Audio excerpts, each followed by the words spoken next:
আগামী 29শে April সিএলডব্লিউ CCS এর নির্বাচন। তার প্রাক্কালে একজন বিগত বোর্ডের সম্পাদক হিসাবে কিছু প্রশ্ন আমি আপনার কাছে রাখছি। আশা করছি আপনার এই উত্তরের মাধ্যমে কিছু শেয়ার হোল্ডারের মনের মধ্যে এখনো যে প্রশ্ন ঘুরে বেড়াচ্ছে, আপনার এই উত্তরের মাধ্যমে সেটা পরিষ্কার হবে, এটি বিশ্বাস আমার আছে। আমার প্রথম প্রশ্ন আপনার কাছে, পূর্ব নির্ধারিত নির্বাচনের দিন 12ই ফেব্রুয়ারি 2025-এর পরিবর্তে কেন 29শে এপ্রিল 2025 হল? এর সঙ্গে কি বিগত বোর্ডের কর্মপদ্ধতির মধ্যে কোনো কি ত্রুটি ছিল? নমস্কার, আপনার মাধ্যমে আমি আমার সিএলডব্লিউ সিসিএস এর সমস্ত শেয়ার হোল্ডারদের অভিনন্দন জানাচ্ছি।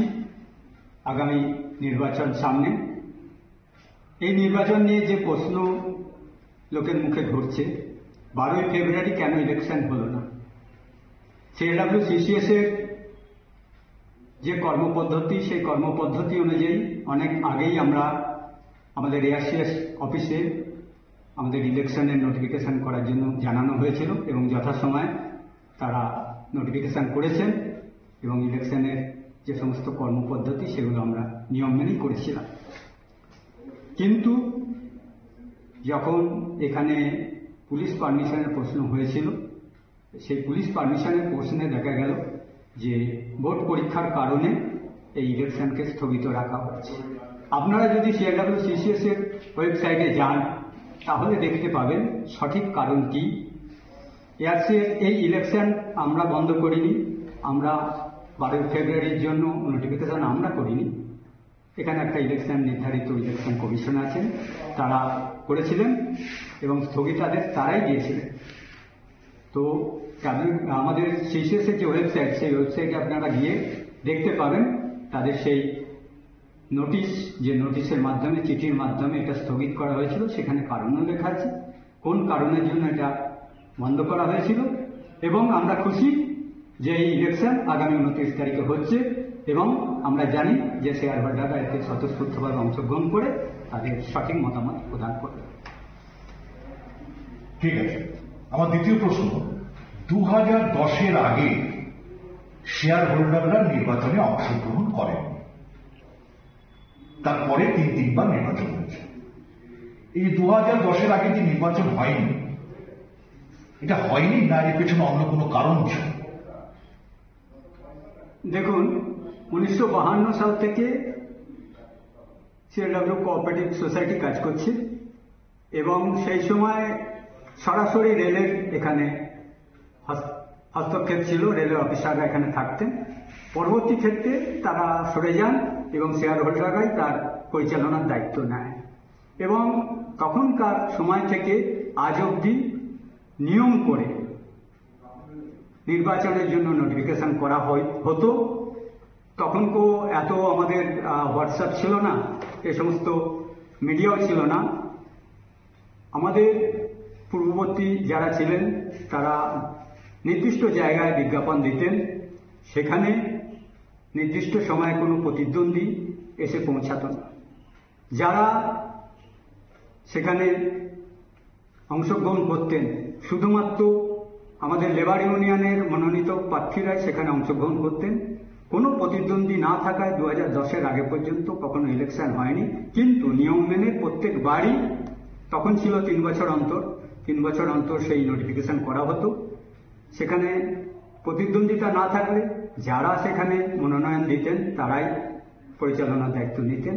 2010-এর পর থেকে অন্যান্য বিরোধী যারা বলছেন, তথাকথিত বিরোধীরা অংশগ্রহণ করছেন, কিন্তু সেখানে এখনো পর্যন্ত সিসিএস এর যে শেয়ার হোল্ডার মেম্বাররা রয়েছেন তারা লেবার ইউনিয়নের যে সমস্ত ডেলিগেট প্রতিদ্বন্দ্বিতা করছেন তাদের প্রতি আস্থা রেখেছেন, তাদের ভোট চলছে। এটা আনন্দের বিষয় আমাদের কাছে। আপনাদের এই যে সংস্থার অডিট হয়, তাই সেটা কারা করেন এবং আপনাদের এই সংস্থার অডিট কি প্রতি বছর নিয়ম করে করা হয় কি? যদি হয়ে থাকে তাহলে সাধারণ শেয়ার হোল্ডারকে প্রতি বছরের সেই অডিট রিপোর্ট দেখানোর জন্য আপনারা কি কি ব্যবস্থা গ্রহণ করে থাকেন? হ্যাঁ, একটা ভালো প্রশ্ন করেছেন। অডিট আমাদের জানতে হবে আমাদের সিএলডব্লিউ সিসিএস ওয়েস্ট বেঙ্গল কোঅপারেটিভ অ্যাক্টে রেজিস্ট্রিকৃত এবং ওয়েস্ট বেঙ্গল কোঅপারেটিভ সোসাইটির যে অডিট প্যানেল আছে সেখানে সিনিয়র অডিটর যারা আছেন তাদের একাধিক ব্যক্তি এখানে মনোনীত হন অডিট করার জন্য। সিএলডব্লিউ সিসিএস একটা পশ্চিম বর্ধমানের মধ্যে অন্যতম বড় কোঅপারেটিভ সোসাইটি। সেখানে সিনিয়র অডিটর যারা আছেন ওয়েস্ট বেঙ্গল গভর্নমেন্টের এবং তারা আসেন এখানে। তারা আসার আগে আমাদের যারা বোর্ড পরিচালনা করেন তারা একটা নোটিশ করেন যে এখানে অডিট হবে এই পিরিয়ড থেকে এই পিরিয়ডে। যদি কোনো শেয়ার হোল্ডার বা ডেলিগেটের কোনো প্রশ্ন থাকে তারা সরাসরি এক্সটার্নাল অডিটরের কাছে সে প্রশ্ন করতে পারেন। এই মর্মে আমরা নোটিশ একটা করি আমাদের নোটিশ বোর্ডে এবং যথাসময়ে আমাদের প্রত্যেক বছর অডিট হয়।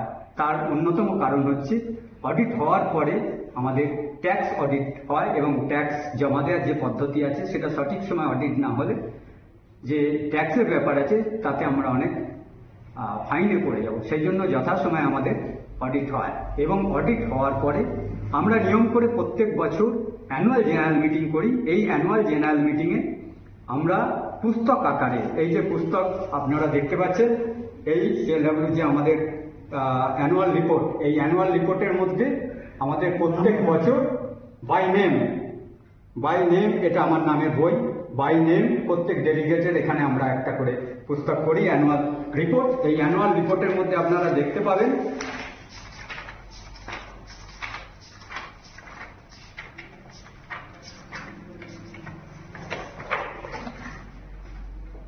দেখতে পাচ্ছেন এখানে আমাদের ব্যালেন্স শিট।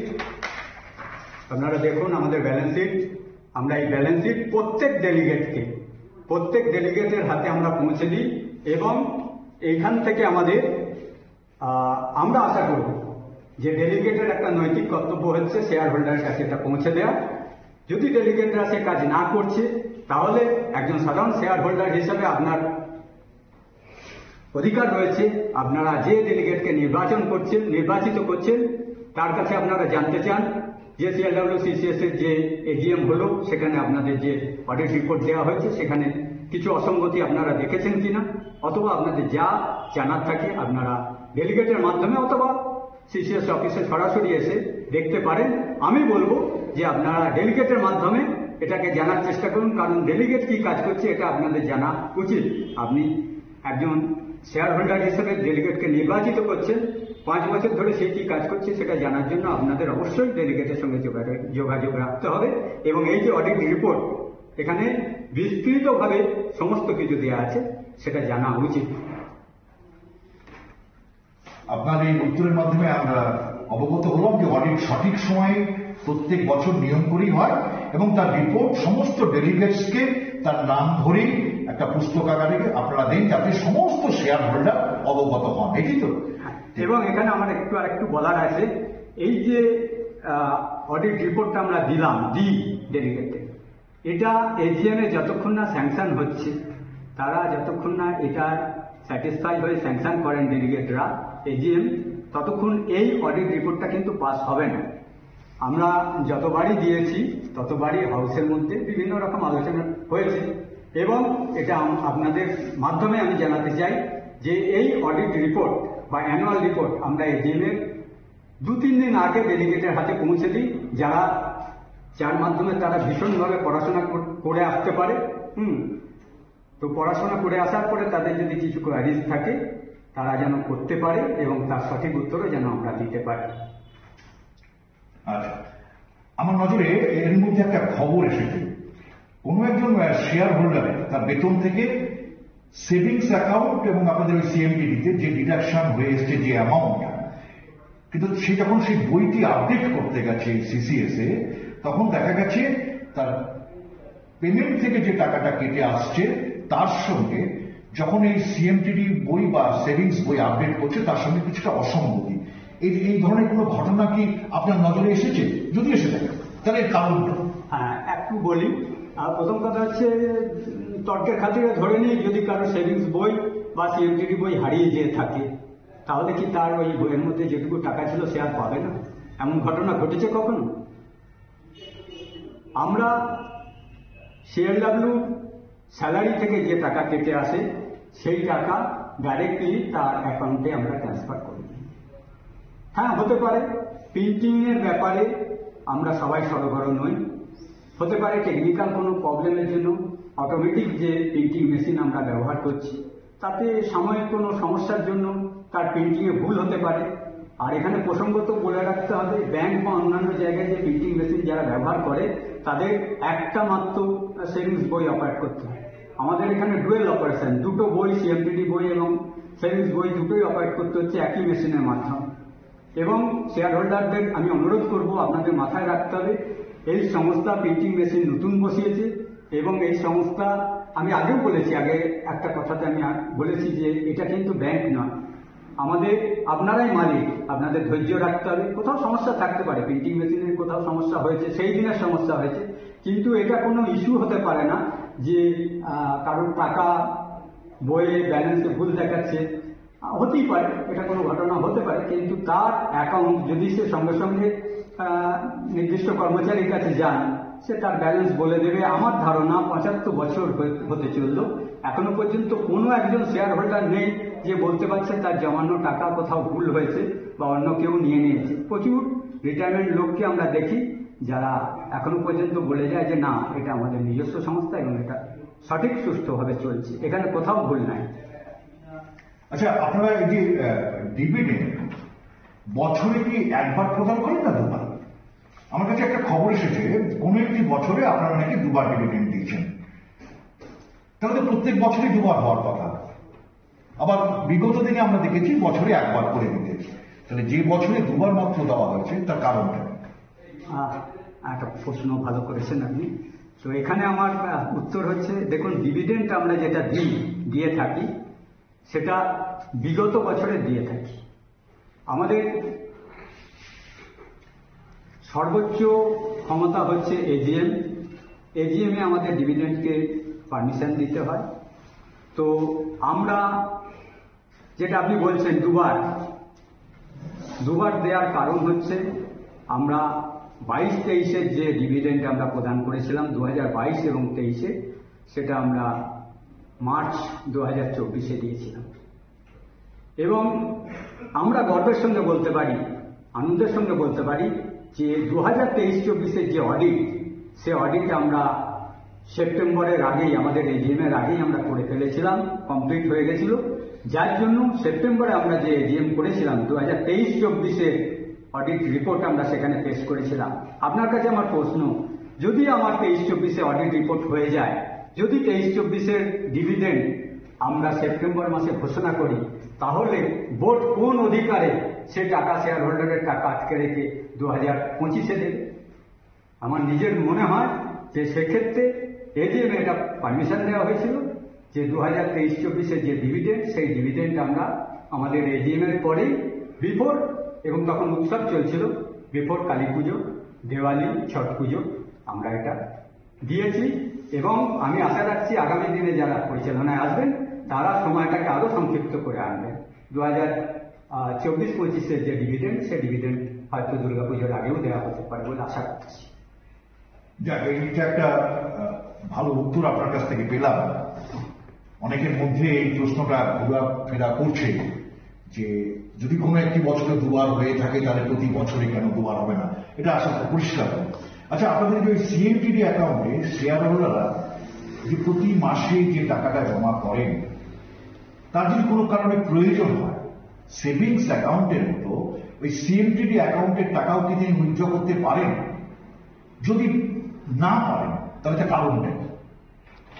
প্রথম কথা হচ্ছে, আমি পথ চলতি বা বাজারে কিছু কথা শুনছি যে কেউ বলছেন যে সিএমটিডির টাকা তোলার অধিকার দেওয়া হবে শেয়ার হোল্ডারের নিজের টাকা।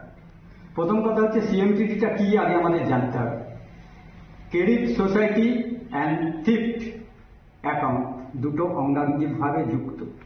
আপনার যদি ভাড়ারে খাদ্য না থাকে তাহলে আপনি রান্না করবেন কি? আমার সিএমটিডিতে যদি টাকা না থাকে, সিএমটিডি হচ্ছে মেরুদণ্ড একটা ক্রেডিট সোসাইটি। আমি প্রত্যেক শেয়ার হোল্ডারকে আপনার মাধ্যমে জানতে চাইছি যে এই যে 11,60,000 টাকা আপনাদের আমরা লোন দিচ্ছি, সিসিএস লোন দিচ্ছে, আপনার কি একটা টাকাও নিজের আছে? আপনি যে টাকাটা দিয়েছেন আপনি রিটায়ারমেন্টের সময় সেই টাকা নিয়ে চলে যাচ্ছেন। এতদিন যারা রিটায়ার করেছে সবাই তার টাকা নিয়ে চলে গেছে, তাহলে 11,60,000 টাকা লোন দিচ্ছি কি করে আমরা? তাহলে আমরা লোন দিচ্ছি আপনার সিএমটিডির টাকা। সিএমটিডি অর্থ হচ্ছে মিতব্যয়িতা। ঠিক কথার অর্থ হচ্ছে মিতব্যয়িতা অথবা স্বল্প সঞ্চয়। আপনার অল্প সঞ্চয় সমষ্টিগতভাবে একটা বিরাট অ্যামাউন্ট তৈরি করে, যেটার থেকে আমরা লোন দিই। এবং যদি কেউ বলে থাকে যে সিএমটিডির টাকা তোলা যাবে, এটা আমি মনে করি যে শেয়ার হোল্ডারের সঙ্গে সরাসরি বিশ্বাসঘাতকতা করা হচ্ছে। কারণ এর পিছনে দুটো ব্যর্থতা থাকছে। সিএমটিডির টাকা তুলতে দিলে আমার ফান্ড দুর্বল হয়ে পড়বে, সেক্ষেত্রে আমাকে বাইরে থেকে লোন নিয়ে শেয়ার হোল্ডারকে লোন দিতে হয়। তাহলে বাইরে থেকে যদি লোন নেওয়া হয় তাহলে আপনাকে অবশ্যই বেশি ইন্টারেস্ট প্রদান করতে হবে। শেয়ার হোল্ডার বেশি ইন্টারেস্ট প্রদান করে লোন নেবে, লোন দেওয়া তো বন্ধ থাকতে পারে না। তাহলে বেশি ইন্টারেস্ট প্রদান করবে, এখন 8%, তখন 15% দিয়ে নেবে, সেটা শেয়ার হোল্ডারের পক্ষে খুবই ক্ষতিকারক হবে। এছাড়া আমরা যারা রিটায়ারমেন্ট করছি আমরা সব খুব বুঝতে পারি না, সিসিএস আমরা বুঝি না। 200-500 টাকা রেখে আমি দেখেছি অ্যাভারেজ 3-4-5 লাখ টাকা, 10-15 লাখ টাকাও নিয়ে যাচ্ছে। সামান্য 10-20 হাজার টাকা তুলে নিলে কিন্তু রিটায়ারমেন্ট বা মেম্বারশিপ যখন আমরা উইথড্র করব তখন কিন্তু এই বড় অ্যামাউন্ট থেকে বঞ্চিত হব। আজকের দিনে অনেকেরই পেনশন নেই, সিএমটিডিতে তারা টাকা রাখতে চায় এবং সেই টাকা যদি তোলার সুযোগ থাকে তাহলে কিন্তু তার রিটায়ারমেন্টের সময় সেই ফান্ড সে পাবে না, অল্প টাকা নিয়ে সে চলে যায়। অতএব আমি আপনার মাধ্যমে একটা কথাই বলবো, যদি কোনো বোর্ড আগামী দিনে এইরকম সিদ্ধান্ত নিতে চায়, ব্যক্তিগত শেয়ার হোল্ডার হিসাবে আপনারা ক্ষুদ্র স্বার্থ ত্যাগ করে আপনারা এর প্রতিবাদ করবেন, যাতে সিএমটিডির অ্যামাউন্ট কোনোভাবেই না হাত দেওয়া হয়। আচ্ছা, আপনারা এই যে লোন দিয়ে থাকেন, এই লোন দেওয়ার আবেদন পত্রে আপনারা একটা উইটনেস বা সিকিউরিটির একটা ব্যবস্থা রেখেছেন। আচ্ছা, এটাকে যদি তুলে দিয়ে আপনারা ইন্স্যুরেন্সের মাধ্যমে এই লোনটাকে চালু করেন, তাহলে তাতে শেয়ার হোল্ডারের সুবিধা হবে না অসুবিধা হবে? এ ব্যাপারে যদি আপনি আপনার দৃষ্টিভঙ্গি পরিষ্কার করেন, বা সিসিএস এর পক্ষ থেকে একটা বিগত সেক্রেটারি হিসাবে আপনাদের যে ধারণাটা। আমার ধারণা বলতে, আমরা ইন্স্যুরেন্সের ব্যাপারে অনেকটা খোঁজ খবর করেছিলাম, আমার পুরো বোর্ড নিয়ে। আমরা বিগত বোর্ডেও আমি ছিলাম, বিগত বোর্ডেও আমরা এই নিয়ে আলোচনা করেছি। আমরা কয়েকটা সেমিনারে অ্যাটেন্ড করেছি ইন্স্যুরেন্স যারা লোনের করে থাকে, এবং আমরা ব্যক্তিগতভাবে যারা কর্পোরেট ইন্স্যুরেন্স করে থাকেন তাদের কাছেও আমরা গেছি। কিন্তু আমাদের সমস্যা হচ্ছে সিএলডব্লিউ সিসিএস যে পদ্ধতিতে লোন দেয়, সেখানে আমরা রিনিউ করার যে সুযোগ থাকে 1/3 বা 1/4 এখন আমরা লোন রিনিউ করছি, সেক্ষেত্রে ইন্স্যুরেন্সটা প্রথমবার যে ইন্স্যুরেন্স কভার করলো সেই ইন্স্যুরেন্সটা রিনিউর ক্ষেত্রে কিন্তু ভয়েড হয়ে যাবে, ওটা ভেঙে যাবে। তাহলে আমাদের কি করতে হবে, কি তাহলে পুনরায় আবার যখনই লোনটা রিনিউ হবে তখনই আবার আপনাকে ইয়ে করতে হবে, কি বলে, আবার নতুন করে ইন্স্যুরেন্স করতে হবে। সেক্ষেত্রে শেয়ার হোল্ডারের একটা বড় অ্যামাউন্ট দায় চেপে যায়। তার জন্য এই পদ্ধতিটা আমাদের খুব একটা কাজে আসবে না, আমরা দেখেছি। এবং ইন্স্যুরেন্স ক্ষেত্রে যেটা আমাদের মনে হয়েছে, শুধুমাত্র মরে গেলে এর কভারেজ পাওয়া যাবে। যদি কেউ অ্যাক্সিডেন্ট হয়, অ্যাক্সিডেন্ট হয় বা অন্য কোনো কারণে টাকা না আসছে, সেক্ষেত্রে ইন্স্যুরেন্স কভারেজ কোনো সময় পাওয়া যাচ্ছে না। এর জন্য আমরা ইন্স্যুরেন্সের ক্ষেত্রে এখনো পর্যন্ত সঠিকভাবে এগোতে পারিনি, বা আমার মনে হয় আগামী দিনে এটা ইন্স্যুরেন্স করলেও উইটনেস সিস্টেম তোলা একবারে সম্পূর্ণভাবে সম্ভব না। সেক্ষেত্রে শুধুমাত্র ওই মরে যাওয়ার রিস্ক নিয়ে কোনোভাবে লোনের ওপর কিছুটা অ্যামাউন্ট কেটে নেওয়া, শেয়ার হোল্ডারকে আরেকটা দায় চাপানো মনে হয় সঠিক কাজ হবে বলে মনে হয়। তবে আগামী বোর্ডকে যদি যারা আসবে তাদের কাছে আমি অনুরোধ করবো, আমি একটা চিন্তা ভাবনা আমরা করেছিলাম যে মেম্বারশিপের সময় যদি একটা কর্পোরেট ইন্স্যুরেন্সের মাধ্যমে মেম্বারশিপটাকে ইনসুরেট করা যায় এবং সেটা যদি কিছু আগামী দিনে করা যায়, সে ভাবনা চিন্তা করা যেতে পারে। সেটা আমরা করেছিলাম, কিন্তু সেটা খুব একটা এগোয়নি। আগামী দিনে আশা করি হতে পারে। মেম্বারশিপের সময় যদি সমস্ত মেম্বারকে ইনস্যুর করা হলো যে সে হয়তো যদি মারা যায় তাহলে সে কিছু টাকা পেলেও পেতে পারে, সেটা আদৌ করা সম্ভব কেন সেটা আগামী ভবিষ্যৎ করবে, কিন্তু লোনটাকে ইনস্যুর করা এখনো পর্যন্ত সম্ভব নয়। সর্বশেষে সামনেই যে নির্বাচন, এই নির্বাচনকে মাথায় রেখে বিভিন্ন কথা যেগুলো বাজারে ঘুরে বেড়াচ্ছে, যেগুলো আপনার কথা থেকে মনে হলো যে সেগুলো সম্পূর্ণ অপপ্রচার, সেই ক্ষেত্রে যারা শেয়ার হোল্ডার তাদের উদ্দেশ্যে আপনার শেষ বার্তাটা কি, এটা জানতে চাইছি। আমি আপনার মাধ্যমে বলবো যে সিএলডব্লিউ সিসিএস এর যে পরিচালন সমিতি 52 সাল থেকে আজ অব্দি তারা কাল উত্তীর্ণ হয়ে গেছে। তাদের আর প্রমাণ করতে হবে না শেয়ার হোল্ডারের কাছে যে তারা সৎ না অসৎ। 52 সাল থেকে বিভিন্ন ঘাত উপঘাত পেরিয়ে আপ ডাউন পেরিয়ে আজকে আমরা যেখানে এসে দাঁড়িয়েছি, আজকে সেই পথ চলাটা তো খুব সহজ ছিল না, কিন্তু শেয়ার হোল্ডাররা আমাদের সঙ্গে থেকেছেন। আমরা এই বোর্ডে এসে আমরা দেখেছি যে করোনা পেরিয়েছি, করোনা কালেও শেয়ার হোল্ডাররা আমাদের সঙ্গে থেকেছেন।